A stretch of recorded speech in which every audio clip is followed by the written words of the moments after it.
السلام علیکم۔ یوں تو سب جانتے ہیں کہ ہر ماں ہی اپنے بچے کی بہت اچھی تربیت کرتی ہے، لیکن کہیں نہ کہیں ہم مدرس بھی کچھ مسٹیک کر جاتی ہیں جس سے بچے ضدی، چڑچڑے اور احساس کمتری کا شکار ہو جاتے ہیں۔ آج کی ویڈیو میں اسی کے بارے میں بات کریں گے۔ کسی بھی بچے کو ذہنی، نفسیاتی اور معاشرتی طور پر مضبوط بنانے کے لیے اس میں خود اعتمادی کا ہونا بہت لازمی ہے۔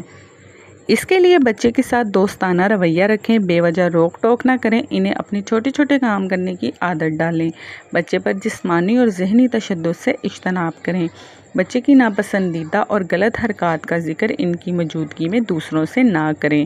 کسی بھی غلط حرکت پر سمجھانا چاہتے ہیں تو اس کا بہترین وقت رات کو سونے سے پہلے بستر پر لیٹے ہوئے اس پر بچے پر بات کریں کہ کہاں پر اس نے کیا غلط کیا ہے، کیونکہ اس وقت بچے لرننگ موڈ میں ہوتے ہیں۔ بچے کے سامنے ایک دوسرے کا مذاق اڑانے سے گریز کریں۔ اس سے بچے ماں باپ پر اعتماد کرنا چھوڑ دیتے ہیں اور ہر بات کو مذاق سمجھنے لگتے ہیں، کسی بھی بات کو سنجیدہ نہیں لیتے۔ بچوں کے ساتھ نرم اور پیار والا لہجہ استعمال کریں، بچوں کے ساتھ مختصر بات کریں۔ بچوں کو اجازت لے کر کمرے میں داخل ہونے کی عادت ڈالیے۔